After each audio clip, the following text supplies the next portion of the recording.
Welcome to Big Brother Weekly Wrap Up, where we wrap up the week's best news, highlights, and views for you. With you, by myself, Nhlanhla Nhlapo, your boy from Big Brother Africa, representing Mzansi. Yes, 2004 hot shots, and I'm back with it again, making sure that you don't miss a thing when it comes to Big Brother Mzansi. Let's get into it. To encapsulate the biggest battle this week had to be between Ghost Nation and the Alphas. Fighting for Nale in one corner, you had the Alphas, and fighting for Themba in the other corner, you had Ghost Nation.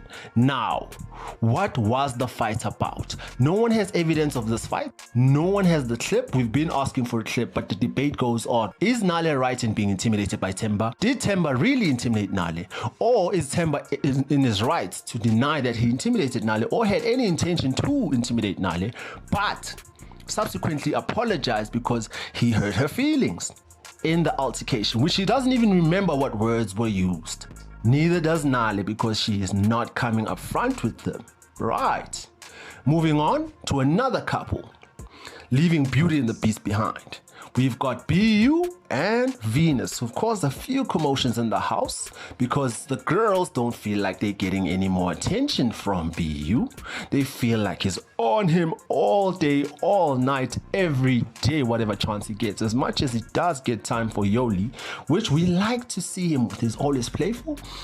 He's always darling, he's always happy with Yoli versus him being very zen, in the zone, and trying to get in the zone with Venus. Acacia took a strong non-liking to that, but anyway, she's gone right now. So we're going to have to figure this out. Is Tatu going to jump it back into the mix, or is she going to mix it up with Tools? Tools, who's had it in for Cash all week, seems to be showing that he doesn't like him, but he was sitting next to him during eviction. Maybe he wished that he was going to get evicted. You never know. The eviction that we just had obviously had Acacia leaving, but there's a lot standing in between the 2 million and the rest of the housemates. Some of the housemates that are saved obviously isn't Paul, who has been saved for the second time in a row. That is something to go with. That is something that is going to be intimidating some of the other housemates in the house, and we're going to have to see how they react to it, because you can see the first person she hugged was Nale because they were both up, and Tato came into the mix and gave them both a hug to make sure that she's in the mix, getting her highlights with the people that have the power and the votes. Very smart of her. One gripe I do have for this week is Zeno and Vino, right? With Zeno, I'm happy that his people are up there making sure that he's safe.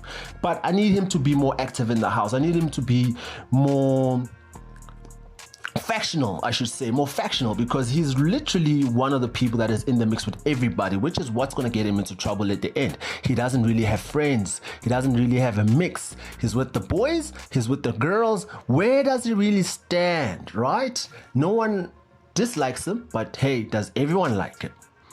With Vino, the premise of the things with Vino is that, is he getting support from the industry? He's part of the music industry. He's big in the music industry. His name is on some of the biggest songs we've been partying to all of December, all of last year, since Piano's taken over the game. But is he getting love from the Mapiano gang? Is he getting proper support from them? Are they actually present when it comes to voting? Are they actually present when it comes to promoting his work and his name, making sure that he can make that 2 million before he even leaves the house?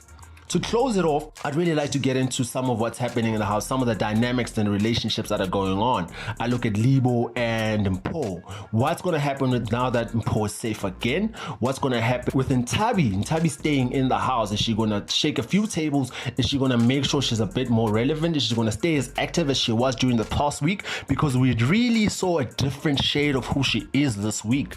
We saw a different shade of who Ntabi is. Was it the alcohol? Was it the activities? Was it the vibe? Because there was a bit of a different vibe having the leadership that we had in Sis Tamara and Yoli, who had a great impact on the week we had. Tamara being someone who's coming from the LGBTQI community, I expect a lot of support for, which he got, or should I say she, because it's Noma Yini, Sis Tamara. She got a lot of support when she won Head of House. From inside the house and outside the house, people understand the plight of people that are part of that community, which is the LGBTQI community. And they are trying by utmost to learn from Sis Tamara as much as we've learned from other previous LGBTQI identifying housemates, Abumbali. The fact that the community is behind Sis Tamara, she's a shoe in for a win. But Ghost Nation are doing the most, I won't lie.